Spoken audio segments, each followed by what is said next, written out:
Dostlar salam. Növbəti məntiq testimizi həll edək. Bayram, Dadaş, Elçin, Fərəc və Mərdanın hər birinin bir avtomobili var. Məlumdur ki, Mərdan və Bayramın avtomobilləri göy, digərlərinki isə qırmızı rəngdədir. Bayram və Elçinin avtomobillərinin qapılarına çəkilən ağ zolaq oturacaqlarının üzü ilə eyni rəngdədir. Dadaşın avtomobilində zolaq göy, Fərəc və Mərdanın avtomobilində zolaq narıncı rəngdədir. Dadaş və Fərəcin avtomobilinin oturacağının üzü göy, digərlərinki isə ağ rəngdədir. Verilənlərə əsasən kimin avtomobilinin narıncı zolağının və göy üzlü oturacağının olduğunu tapın. Bu tip testləri cədvəl quraraq həll edirik. İlk öncə bizə verilir nə? Bayram, Dadaş, Elçin, Fərəc və Mərdanın hər birinin bir avtomobili. Biz adları başlıq kimi ad yazırıq. Sonra adları bir-bir qeyd edirik. Bayram, Dadaş, Elçin, Fərəc və Mərdan. İndi isə verilənlərə əsasən biz cədvəlimizi qururuq. Yazır ki, Mərdan və Bayramın avtomobilləri göy, digərlərinki isə qırmızı rəngdədir.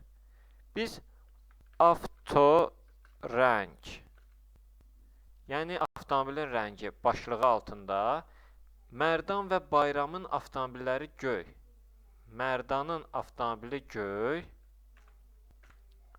və Bayramın avtomobili də göy.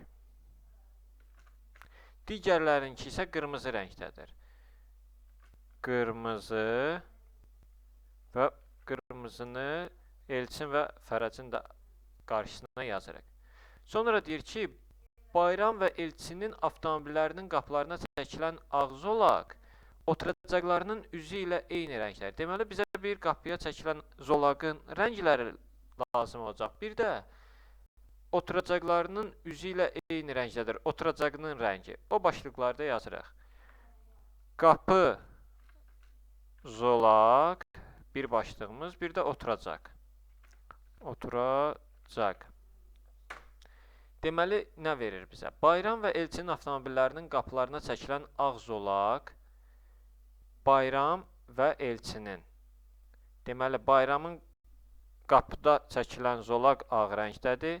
Və bu Elçində də ağ rəngdədir. Və zolaq oturacaqlarının üzü ilə eyni rəngdədir. Deməli, oturacaqlarının üzü də ağ rəngdədir. Ağ rəngdədir.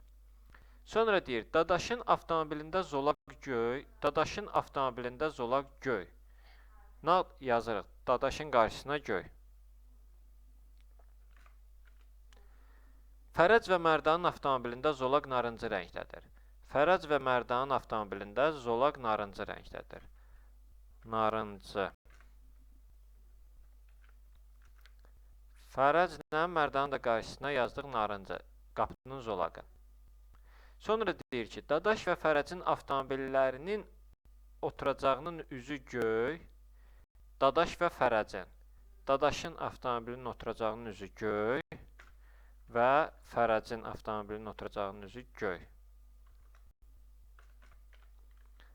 Digərlərininki isə ağ rəngdədir. Biz bilirik, Bayramda da ağdır, Elçində də ağdır. Digərlərindən isə bir Mərdan qalır, ona da ağ yazırıq. Artıq biz tapdıq ki, Bayram, Dadaş, Elçin, Fərəc, Mərdanın avtomobilinin rəngi nə rəngdir, qapının zolağının rəngi nə rəngdir və oturacağı nə rəngdir. Verilənlərə əsasən kimin avtomobilinin narıncı zolağının və göy üzlü oturacağının olduğunu tapın. Deməli, zolaqlarda narıncı kimdədir? Narıncı Fərəclə Mərdandadır. Və göy üzlü oturacaq.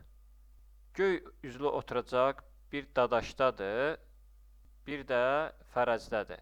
Deməli, bizə avtomobilinin narıncı zolağı olsun həm də göy üzlü oturacağı olsun, o da Fərəcə uyğun gəlir. Deməli, düzgün cavabımız A variantıdır.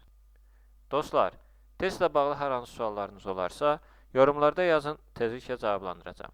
Videomuzu bəyənməyi və YouTube kanalımıza abunə olmağı unutmayın. Sağ olun, yenidən görüşənədək.